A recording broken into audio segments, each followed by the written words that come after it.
नमस्कार साथियों, कैसे हैं आप सब। मैं प्रियंका आर्या आप सबका आपके अपने परिवार में तहे दिल से स्वागत करती हूँ। ना संघर्ष ना तकलीफ तो क्या खाक मजा है जीने में। बड़े बड़े तूफान थम जाते हैं जब आग लगी हो सीने में। हर हाल में इस जिद जुनून पागलपन को बना के रखना है, अपना अपने माँ बाप का सपना पूरा करना है। तो आज की वीडियो में जो हमारी एनसीईआरटी सीरीज चल रही थी उसका 5th टॉपिक है पदार्थों को पृथक कर डिस्कस करेंगे। इसके साथ ही आज हम सुपर टेट व केवीएस से रिलेटेड कुछ इंपॉर्टेंट पॉइंट पे भी बात करेंगे, इसलिए वीडियो को पूरा देखिएगा। अगर आपने इससे पहले की वीडियो नहीं देखे या उनके सबके क्वेश्चन आंसर दिए नहीं है तो सारे क्वेश्चन के आंसर नोट कर लीजिएगा, बहुत ही इंपॉर्टेंट है। तो चलिए अपना टॉपिक स्टार्ट करते हैं। तो आपको क्या करना है, आपको कॉपी पेन लेकर बैठना है ताकि हर एक इम्पॉर्टेंट पॉइंट के नोट्स बनाए जा सके। तो आज का हमारा टॉपिक है पदार्थों को पृथक्करण। तो पदार्थ क्या होते हैं, पदार्थ की अवस्थाएं क्या क्या होती हैं, उसके बाद तत्व क्या होता है, यौगिक क्या होता है, ये सारी चीज़ें हमने इससे पहले की क्लास में डिस्कस कर चुके थे ना। तो आज हम जानेंगे कि पदार्थ तो हमने जान लिया था कि पदार्थ क्या करता है, स्थान घेरता है और उसमें भार होता है। इसकी 3 अवस्था होती है, ठोस अवस्था, द्रव अवस्था, गैस। तो फिर आज इस पदार्थ का पृथक करने की आवश्यकता क्यों हुई, क्यों इस पदार्थ को हम अलग कर रहे हैं। पृथक का मतलब क्या हुआ, अलग। तो इसे अलग अलग करने की आवश्यकता क्यों।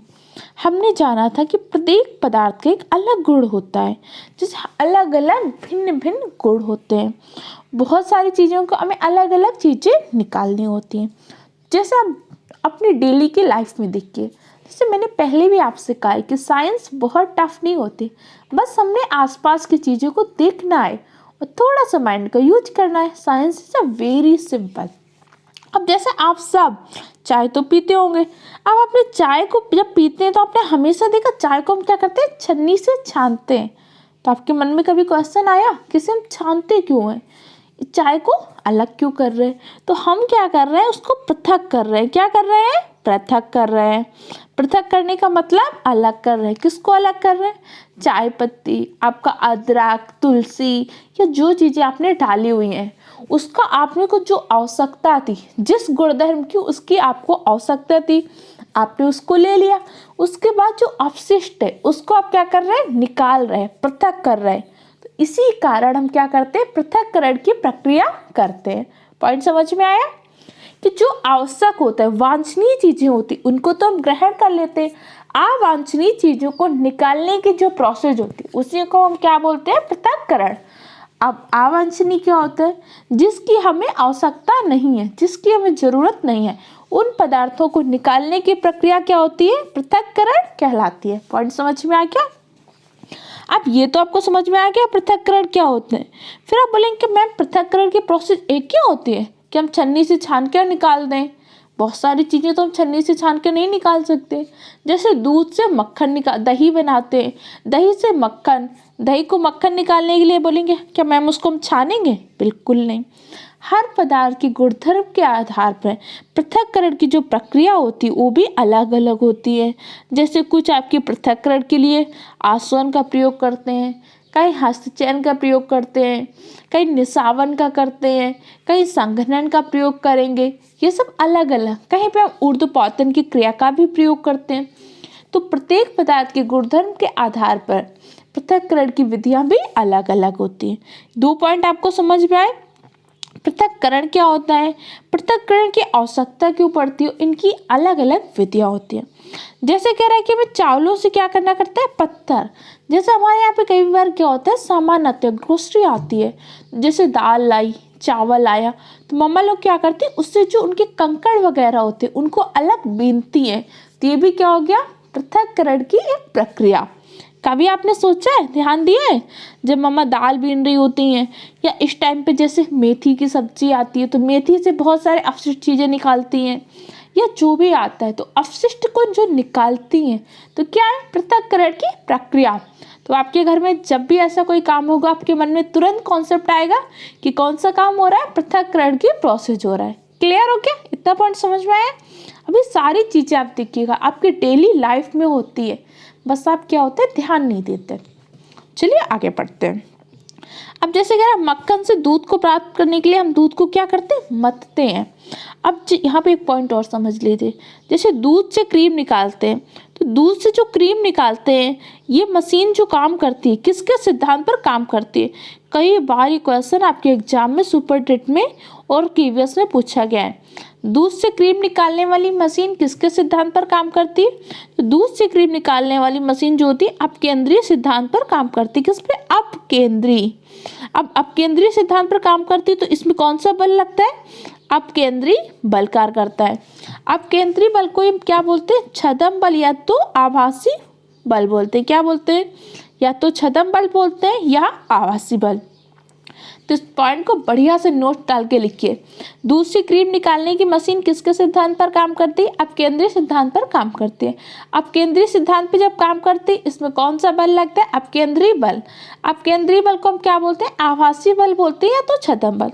अपकेंद्रीय बल होता क्या है, ऐसा बल जो हमें प्रतीत होता है कि केंद्र की ओर लग रहा है, ऐसा लगेगा कि केंद्र की ओर लग रहा है, जबकि वास्तव में केंद्र पे नहीं लगता, केंद्र के किनारों की ओर लगता है, उससे क्या बोलते हैं, अपकेंद्रीय बल। क्लियर हो गया, पॉइंट समझ में आ गया। चलिए आगे डिस्कस करते हैं। अब हमने जाना था पृथक्करण की भिन्न भिन्न विधियां होती हैं, तो कौन कौन सी पृथक विधियां होती हैं उनके बारे में डिस्कस करते हैं। पहली क्या होती है, हस्तचयन विधि, जिसका सामान्यतः उपयोग हम घरों में देखते हैं। जैसे क्या होता है, घरों में दाल से, चावल से कंकड़ पत्थर आदि निकाले जाते हैं। ये क्या होती है, हस्तचयन की विधियां। इसका प्रयोग उस पे करते हैं जहाँ पे अशुद्धियों की मात्रा प्रायः बहुत कम होती है। ऐसा नहीं बहुत ज़्यादा इम्प्योरिटीज, बहुत ज़्यादा अशुद्धियाँ हैं, इस विधि का प्रयोग नहीं करते। इसके लिए क्या करते हैं, हस्तचयन की विधियाँ। जैसे कुछ मिट्टी के कण हुए, पत्थर हुआ, भूसा हुआ, अनाज वगैरह से, तो इसके लिए हम क्या करते हैं, हस्तचयन विधि का प्रयोग करते हैं। इन विधियों के नाम नोट कर लीजिएगा, आपके एग्जाम में पूछे जा सकते हैं। अगली विधि क्या होती है, थ्रेसिंग विधि।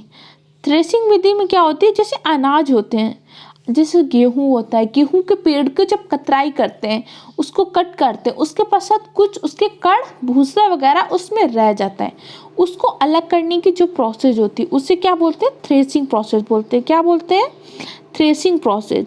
अब पहले क्या होता था, प्राचीन समय में जब हमारे पास थ्रेसर मशीन वगैरह नहीं थी, तो ये अन्य कणों अथवा इनको प्रक्रम कणों क्या करते थे, अन्य कणों को पृथक किया जाता था और इन्हें क्या करते थे, डंडियों से पीटते थे। आपके एनसीईआरटी की बुक में दिया हुआ है कि पहले क्या होता था, वहाँ पे थ्रेसर मशीन वगैरह तो होती नहीं थी, तो जो गेहूं की फसल है उसको डंडों से पीट कर उसको पहले सॉफ्ट किया जाता था, फिर उसको थ्रेसर के माध्यम से या ऐसे उड़ा के अलग करते थे। इस विधि को क्या बोलते थे, थ्रेसिंग। वर्तमान में क्या करते हैं, हम थ्रेसर मशीन्स वगैरह का प्रयोग करते हैं। क्लियर। अगली हमारी विधि कौन सी होती है, निष्पावन। जैसे आप देख सकते हैं थ्रेसिंग विधि का चित्र भी दिया हुआ है। कौन सा चित्र है, थ्रेसिंग का। देखिए उनको क्या कर रहे हैं, एक पट्टा टाइप का रखे हुए हैं, इस पे लकड़ियों को क्या कर रहे हैं, कूट रहे हैं, पीट रहे हैं। अगली हमारी विधि कौन सी होती है, निष्पावन। निष्पावन विधि में क्या करते हैं, पवन अथवा वायु के झोंकों का प्रयोग करते हैं। पहले क्या होता था, लाइट्स पंखा वगैरह तो इस तरह से होते नहीं थे, तो निष्पावन विधि के द्वारा इसमें जो हल्की अशुद्धियाँ होती थी वो दूर होके अलग उड़ जाती थी। जैसे आप ये देख सकते हैं, ये जो इनका प्रयोग कर रहे हैं इसको क्या बोलते हैं, सूप। सूप के माध्यम से हस्तचयन विधि का प्रयोग करते हैं। आप सब में किस कौन कौन सूप को जानते हैं, कमेंट सेक्शन में बताइएगा। ये आपका पीने वाला सूप नहीं है, यहाँ पे ये इस तरह के जो यंत्र लिए हुए हैं इन्हें क्या बोलते हैं, सूप बोलते हैं। क्लियर। वो जो हवा की दिशा में इसको ऐसे चलाती थी, तो जो भी हल्के कण होते थे, मैंने आपको बताया था ना इसकी पिछली क्लास में कि जो लोहे की सुई होती है जल में डूब जाती है, जबकि जहाज तैरता रहता है। क्यों तैरता रहता है, इसका आंसर कमेंट सेक्शन में दीजिएगा, क्योंकि ये टॉपिक आपको पढ़ाया जा चुका है। सिर्फ पढ़ाई नहीं करनी, पढ़ाई के साथ साथ रिवीजन करते ही रहना है। क्योंकि देखिए आपने जैसे आज मान लीजिए आपने 100 में 60 नंबर की तैयारी कर ली, अब आपके क्या बची कितनी है, 40 नंबर की तैयारी। अब ऐसा नहीं कि आप इस 40 नंबर की तैयारी में जुट जाने के चक्कर में ये जो 60+ नंबर आपने तैयार कर लिए थे उसको रिवाइज ही नहीं कर रहे। अगर रिवाइज नहीं करेंगे तो भूल जाएंगे, फिर आप इधर 40 में आ जाएंगे, फिर उधर आपको 60 की तैयारी करनी पड़ेगी। कॉम्पिटिटिव एग्जाम में बच्चे सबसे बड़ी गलती यहीं पे करते, रिवाइज नहीं करते। माना कि कोर्स बहुत ब्रॉड है, बहुत ज़्यादा आपको पढ़ना पड़ता है, जैसे सुपर टेट का कोर्स बहुत ब्रॉड है, लेकिन आप जो पढ़ रहे हैं उसको रिवाइज जरूर करते रहिए, क्योंकि जितना आपने तैयार कर लिया कम से कम इतना तो नहीं भूलिए, इतना कॉन्फिडेंस कर लीजिए कि यहाँ से क्वेश्चन आएगा तो मेरा गलत नहीं होगा। चलिए, आपको ये विधियां समझ में आई। हस्तचयन विधि क्या होती है, त्रेसर विधि क्या होती है, निष्पावन विधि। इस टॉपिक में सिर्फ आपको उसके नाम समझ लीजिए, बहुत ज़्यादा क्वेश्चन इससे नहीं बनते, इससे पहले वाले टॉपिक से क्वेश्चन बनते, वो टॉपिक आपके लिए इम्पोर्टेंट है। इसमें सिर्फ आप विधियों के नाम, पृथक्करण क्या होता है, सिंपल सा कॉन्सेप्ट समझना है। आपके कॉम्पिटेटिव एग्जाम में से क्वेश्चन ज़्यादा नहीं बनते। चालन विधि, चालन विधि को अगर आप सरल शब्दों में समझें तो छानना क्या होता है, जैसे कि आप चाय को छान रहे थे, या फिर आप क्या करते हैं, आपके घर में जो आटा होता है, आटा को चोकर से निकालते हैं ना, उसका चोकर जो कचरा होता है उसको निकालने के लिए चालन विधि का। अब जैसे बड़े पैमानों पे उद्योगों में इस तरह की चालन विधि का प्रयोग होता है, मतलब जैसे क्या होता है, छन्नी ले ली, जैसे चालन विधि दिखाया है, या कंकड़ पत्थर को रेत से पृथक कर रहे हैं तो कौन सी विधि का प्रयोग करते हैं, चालन। समझ में आ गया आपको। अब इसके अलावा ये तीनों विधियां आपकी इंपॉर्टेंट है, अवसादन, निस्तारण, निस्संदन। ये विधियां क्या होती हैं, चलिए आगे डिस्कस करते हैं, लेकिन इन सारी विधियों के नाम आप याद रखिएगा। कह रहा जैसे मिश्रण में जल मिलाते हैं तो भारी अवयव क्या होते हैं, तली के नीचे बैठ जाते हैं, और अशोधित मिश्रण को बिना हिलाए जल को मिट्टी से उड़ेलने की जो प्रक्रिया होती है उसे क्या बोलते हैं, निस्तारण। जैसे आप सबने घर में एक एग्जाम्पल करके देखिएगा, जैसे एक पानी लीजिएगा ग्लास में, उस पानी में क्या करिएगा, थोड़ी सी मात्रा में आप सिल्का, सिल्का बोले तो रेत मिला दीजिएगा। जब ये रेत मिला देंगे, इसमें जल है, तो कुछ देर बाद आप देखेंगे जब थोड़ा सा जल स्थिर हो जाएगा, जो सिल्का होगी, जो रेत होगी, नीचे क्या हो जाएगी, आपकी तली में जमा हो जाएगी। यही प्रक्रिया क्या होती है, अवसादन। भारी अवयवों का नीचे तली में बैठ जाने का जो प्रक्रम होता है, वही प्रक्रम क्या होता है, अवसादन होता है। फिर निस्तारण क्या होता है, अब ये जो अवसादित मिश्रण, इसको बिना हिलाए, हिलाना नहीं है, और जल को मिट्टी से उड़ेल देना है। जैसे यहाँ पे सिलिका या मिट्टी जमा हो गई, इस प्रक्रिया को हम क्या बोलते हैं, निस्तारण। जैसे आप एग्जाम्पल देख सकते हैं, यहाँ पे क्या हुआ, ये नीचे जम गया, इसके बाद जो जमा हुआ उसको नीचे रहने दिया, और जो साफ जल था उसको हमने दूसरे पॉट में पलट दिया। प्रक्रिया क्या हो गई, निस्तारण। अवसादन क्या होता है, निस्तारण क्या होता है, समझ में आया। अवसादन में क्या होता है कि जैसे जो भी अपशिष्ट होते हैं उसको जल में घोल दिया, और जो भारी जल होता है नीचे बैठ जाता है, भारी अशुद्धियाँ नीचे बैठ जाती हैं। जो आपका हल्का जैसे जल है ऊपर रह गया, उसको निकाल लिया, तो ये अवसादन की बात क्या हो गया, निस्तारण। दोनों पॉइंट समझ में आए। चलिए अब आगे हम डिस्कस कर लेते हैं। इस टॉपिक से कोई बहुत ज़्यादा चीज़ें इंपॉर्टेंट नहीं आनी है आपके क्वेश्चन में, लेकिन हम पूरा सेक्शन से पढ़ रहे हैं तो इस टॉपिक को भी समझ रहे हैं। लेकिन इससे पहले का जो टॉपिक था वो आपके लिए बहुत ही इम्पोर्टेंट है, उसको बिल्कुल ही पढ़ लीजिएगा। अब ये जैसे कह रहा है कि फिल्टर पथ, जैसे यहाँ पे इसने दिखाया फिल्टर पथ का कोण का प्रयोग कर रहा है, इसके माध्यम से भी क्या हम करते हैं, पृथक्करण की प्रक्रिया करते हैं। अब वाष्पन क्या होता है, जल को उसके वाष्प में परिवर्तन करने की प्रक्रिया क्या बोलते हैं, वाष्पन बोलते हैं। कई बार कुछ ऐसी चीज़ें होती हैं जिन्हें हम वाष्प के रूप में कर देते हैं, उनका मतलब क्या करते हैं, अवशोषण, या जिनको निकालना होता है वाष्प के रूप में निकाल देते हैं। ये प्रक्रिया क्या कहलाती है, वाष्पन की प्रक्रिया। जैसे कह रहे हैं नमक, नमक का निर्माण कैसे होता है, तो कह रहे जैसे हमारे यहाँ समुद्र का जल होता है उसी के माध्यम से तो नमक का निर्माण होता है। अब समुद्र का जो जल होता है उसको क्या करते थे, गहरे गहरे गड्ढों में, खाइयों टाइप में उथले गड्ढों में भर देते हैं। बहुत गहरा नहीं होता लेकिन इतना गहरा होता है कि आपको जल आसानी से भरा जा सके।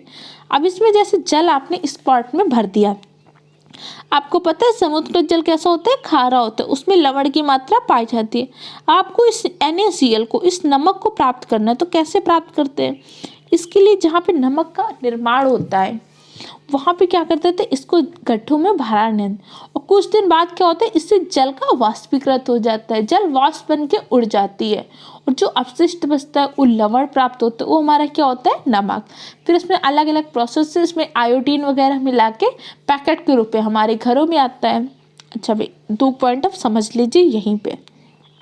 अब NaCl तो समझ गए, NaCl नमक का निर्माण किस प्रक्रिया से होता है, इससे पृथक्करण की किस प्रक्रिया का प्रयोग करते हैं, तो किसका करते हैं, वाष्पन का। अब क्वेश्चन सरल आते हैं लेकिन लैंग्वेज को चेंज करके आते हैं। अब एक क्वेश्चन आपसे पूछा जा सकता है, आयोडीन की कमी से कौन सा रोग होता है? तो आयोडीन की कमी से कौन सा रोग होता है, ये हमने फर्स्ट टॉपिक में ही जब भोजन के बारे में पढ़ा था तो मैंने आपको बताया था भोजन के विभिन्न तत्वों की कमी से कुछ रोग हो जाते हैं। आयोडीन की कमी से कौन सा रोग होता है? तो आयोडीन की कमी से घेंगा रोग हो जाते हैं। क्लियर?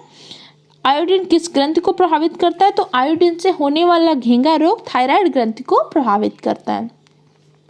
अब हमें आयोडीन किससे प्राप्त होती है? तो आयोडीन हमें प्राप्त होती है शैवाल से। किस शैवाल से प्राप्त होती है? अगर ये क्वेश्चन पूछता है, अगर क्वेश्चन को थोड़ा डीप करेगा तो पूछेगा उस शैवाल का नाम। तो आयोडीन की प्राप्त होती है हमें लिम्नेरिया शैवाल से। किस शैवाल से प्राप्त होती है? लिम्नेरिया शैवाल से। क्लियर? पॉइंट को नोट डाउन कर लीजिएगा। इसके अलावा कुछ इंपॉर्टेंट पॉइंट यहीं पे नोट डाउन कर लीजिए। विटामिन ए, विटामिन ए की कमी से होने वाला रोग रतौंधी। Vitamin B12 cyanocobalamin. इसके अलावा विटामिन जो होता है सी, विटामिन सी की कमी से कौन सा रोग होता है? स्कर्वी। विटामिन डी की कमी से रिकेट्स या जिसे हम सूखा रोग कहते हैं। विटामिन ई की कमी से बांझपन या हमारी त्वचा बहुत रूखी होने लगती है, इसीलिए विटामिन ई को क्या बोलते हैं? ब्यूटी विटामिन या फिर सेक्स विटामिन भी कहते हैं, किसको? विटामिन ई को। और विटामिन के की कमी से क्या होता है? हमारे ब्लड में क्लॉटिंग नहीं होती है, रक्त का थक्का नहीं बनता। ये विटामिन से कमी से कुछ होने वाले रोग थे। इसके अलावा आपके एग्जाम में क्वेश्चन पूछता है, आयोडीन की कमी से कौन सा रोग होता है? आयोडीन की कमी से घेंगा नमक रोग हो जाता है। NaCl, NaCl क्या करता है हमारे बॉडी में? किसका? बीपी का नियंत्रण करता है। बीपी मतलब ब्लड प्रेशर। जैसे क्या होता है कई बार किसी व्यक्ति का जैसे बीपी हाई हो जाता है तो उसे क्या बोलते हैं? नमक कम लेने की सलाह दी जाती है। जिसका बीपी लो हो जाता है तो उससे क्या करते हैं? नमक चीनी का घोल देते हैं। तो ये क्या करते हैं? NaCl बीपी का नियंत्रण करता है। समझ में आ गया? फास्फोरस के स्रोत क्या होते हैं? सल्फर के स्रोत क्या होते हैं? आयोडीन के स्रोत क्या होते हैं? इनकी कमी से कौन से रोग होते हैं? ये सारी चीज़ें हमने फर्स्ट टॉपिक में डिस्कस कर चुके हैं, इसलिए आपको दोबारा नहीं पढ़ाई जा रही। अगर आपने उस टॉपिक को नहीं देखा हो तो जाके देख लीजिएगा। और नोट्स आप सब बना रहे हैं, नोट्स जरूर बनाते रहिए, क्योंकि एग्जाम टाइम में आप ये सारे वीडियो दोबारा देखने नहीं बैठेंगे। एग्जाम टाइम में आप इस सारी वीडियो को दोबारा देखने से बेहतर है अभी नोट्स बनाइए। अभी इन वीडियो को आप कई बार सुन सकते हैं ताकि हर चीज़ आपको अच्छे से याद हो जाए। यहाँ पे सिर्फ आपको क्वालिटी एजुकेशन दी जाती है। अगर आप मेहनत और गुणवत्ता दोनों से समझौता नहीं करते तो आपका हमारे चैनल में स्वागत है, क्योंकि सफलता कोई शॉर्टकट से नहीं मिलती। सफलता के लिए हमें मेहनत करनी ही पड़ेगी, हर हाल में करनी पड़ेगी। चलिए आगे डिस्कस कर लेते हैं। तो ये सारी विधि हम समझ गए। हस्तचयन विधि क्या होती है? थ्रेसिंग विधि क्या होती है? आसवन क्या होती है? निस्तारण क्या होती है? चालन विधि क्या होती है? समझ में आ गया? पृथक्करण की विधियों के नाम पूछ लेता है, कई बार कुछ सारी विधियां देगा, उसमें पूछ लेगा पृथक्करण की इनमें से कौन सी विधि नहीं है। इस पॉइंट को ध्यान रखिएगा। जैसे कॉपर का निर्माण होता है तो पूछ सकता है कि कॉपर के निर्माण में कौन सी विधि का प्रयोग करते हैं? फफोलेदार कॉपर का निर्माण किसमें करते हैं? किस प्रकार की भट्ठी का प्रयोग करते हैं? इसको आगे के टॉपिक में हम डिस्कस करेंगे। तो नमक कैसे प्राप्त होते हैं आप समझ के, वाष्पन क्या होता है समझ के। अब चलिए हम संघनन की विधि को पढ़ लेते हैं। कह रहे जैसे भाप बर्फ से ठंडी की गई प्लेट के संपर्क में आती है तो संघनित होकर क्या करती है? द्रव या जल बन जाती है।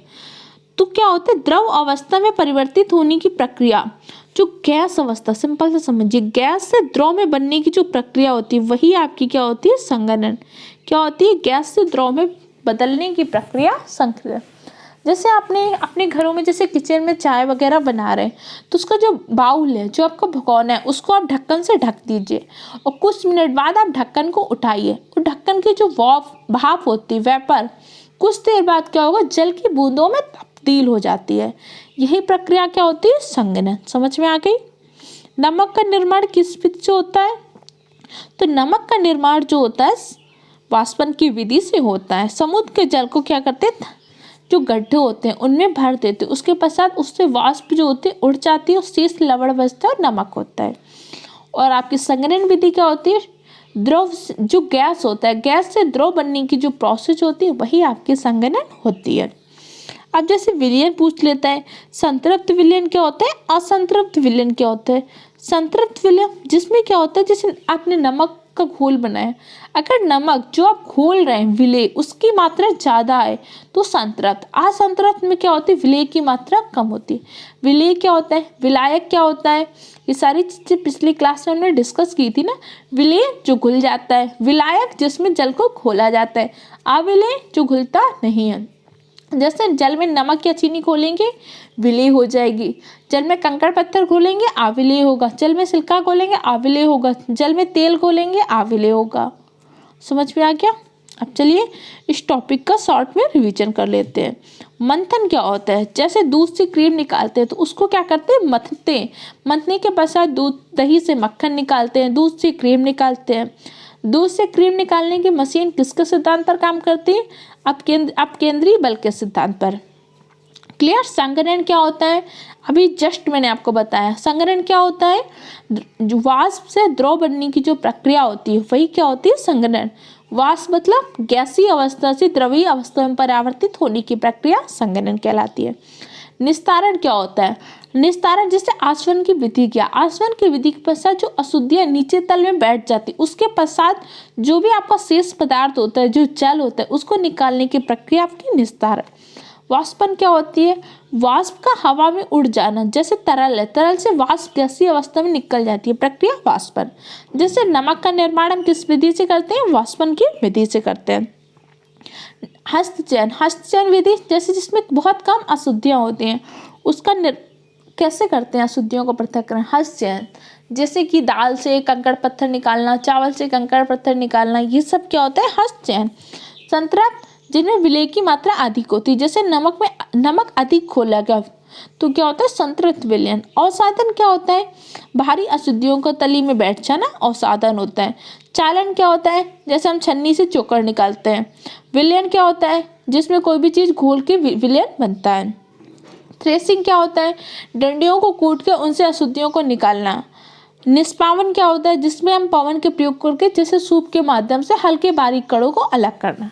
सारी चीज़ें समझ में आ गई, और समरी थोड़ी सी इसकी समझ लीजिए। कह रहा हस्तचयन, निष्पावन, चालन, अवसादन, निस्तारण, निस्संतरण विस्तरण से अवयवों को पृथक्करण की कुछ विधियां हैं। बहुत इंपॉर्टेंट लाइन है, अच्छे से नोट कर लीजिए। हस्तचयन क्या होता है, निष्पावन क्या होता है, चालन क्या होता है, अवसादन क्या होता है, निस्तारण क्या होता है, निस्संदन क्या होता है, कमेंट सेक्शन में तुरंत बताइए। अनाज से भूसा पस्तरों को कैसे अलग करते हैं, हस्तचयन। हस्तचयन विधि का प्रयोग कब करते हैं, हस्तचयन विधि का प्रयोग तब करते हैं जब अशुद्धियां अत्यंत कम होती हैं। भूसा अनाज की भारी विधियों को निष्पावन विधि द्वारा पृथक करते हैं। किसी मिश्रण के कणों में अमाप का अंतर चालन तथा निस्संदन प्रक्रियाओं द्वारा पृथक किया जाता है। कह रहा किस में किस विधि का प्रयोग करेंगे, ये उसके गुण है, उसके अशुद्धियों के आधार पर निर्धारण होता है। जैसे अभी आप समझ लीजिए कि अभी आप हस्तचयन विधि का प्रयोग क्यों कर रहे थे, हस्तचयन विधि का प्रयोग कर रहे थे कि उसके जो कंकड़ थे आपको दिख रहे थे और बहुत कम मात्रा में थे। अगर इसमें कंकड़ पिसे हुए हों, ठीक है, या और कोई चीज़ जो अपशिष्ट पिसी रूप में हो, तो क्या आप जैसे आटा, समझिए एग्जाम्पल, जैसे आपके यहाँ आटा है, अब आटा में हम बोलते हैं कि इसमें कुछ अशुद्धियाँ आए, आप हाथ से बिन के निकाल दीजिए। आप बोलेंगे मैम क्या बेवकूफ़त है, हाथ से बिन के निकालेंगे, अजीब बात कर रही हैं। तो नहीं निकालेंगे ना, क्योंकि आपने उसको देखा उसके गुणधर्म के आधार पर, इससे निकालना है तो हम क्या करेंगे, उसको छान के निकालेंगे। उसके लिए कौन सी चालन विधि का प्रयोग करेंगे। ये क्या होता है, किसी भी मिश्रण के पृथक्करण की जो विधि प्रयोग किया जाती है उसके पदार्थ के गुण धर्म के आधार पर की जाती है। क्लियर। निस्तारण विधि क्या होती है, अवसादन क्या होती है, अभी मैंने बताया जल के भारी तरों को नीचे बैठना अवसादन, उसके बाद उसको निकालना क्या होती है, निस्संदन होती है। समझ में आ गया। संघनन क्या होती है, संघनन जैसे वाष्प से पुनः जल बनने की प्रक्रिया संघनन होती है। संतृप्त विलयन, जिस विलयन में कोई पदार्थ अधिक घुल ना सके, मतलब जो विलेय घोला है वो अपनी मात्रा में पर्याप्त रूप से घुल चुका है और ज़्यादा है, उसे क्या बोलते हैं, संतृप्त विलयन। किसी पदार्थ के विलयन को गर्म करने पर उसमें और पदार्थ घोला जा सकता है। जल विलेय पदार्थों को विभिन्न मात्राओं को घोलता है। क्लियर। ये सारे टॉपिक अच्छे से नोट डाउन कर लीजिएगा। एक बढ़िया सा रजिस्टर बनाइए एनसीईआरटी सीरीज करके, हर एक चीज़ को अच्छे से तैयार करते रहिए। इसके साथ ही जो मैं आपको एक्सरसाइज दिखा देती हूँ, इसको एक बार स्क्रीनशॉट ले लिया करिए, ऐसे नहीं दिखाती हूँ तो एक बार फिल करके देखिए। कई बार क्या हुआ एग्जाम में यहीं से क्वेश्चन पूछ दिया जाता है। जैसे करा यदि किसी कपड़े पर दूध को उड़ाते हैं तो मलाई उस पर रह जाती है कि कौन सी प्रक्रिया है? कमेंट सेक्शन में आंसर दीजिए। ये आपकी कौन सी प्रक्रिया? चालन की प्रक्रिया है। समुद्र के जल से नमक किस प्रक्रिया द्वारा प्राप्त होते? कई बार इनसे भी क्वेश्चन पूछता है, इसीलिए मैं आपको दिखाती हूँ। इन सारी चीज़ों के स्क्रीनशॉट ले लीजिएगा। अच्छे से पढ़ाई करते रहिए। अगर आप चाहें, आपको चाहिए होगा तो इसकी एनसीईआरटी की पीडीएफ मैं टेलीग्राम में उपलब्ध करा दूंगी। चैनल को सब्सक्राइब करिए, वीडियो को लाइक करिए, अपने दूसरे फ्रेंड के साथ शेयर कीजिए और मेरे मोटिवेशन के लिए सारे क्वेश्चन के आंसर कमेंट सेक्शन में दीजिए, क्योंकि अगर आप पढ़ाई कर रहे हैं तो सारे क्वेश्चन के आंसर आपको आने चाहिए। तो चलिए आंसर कमेंट सेक्शन में दीजिएगा। पढ़ाई करते रहिए।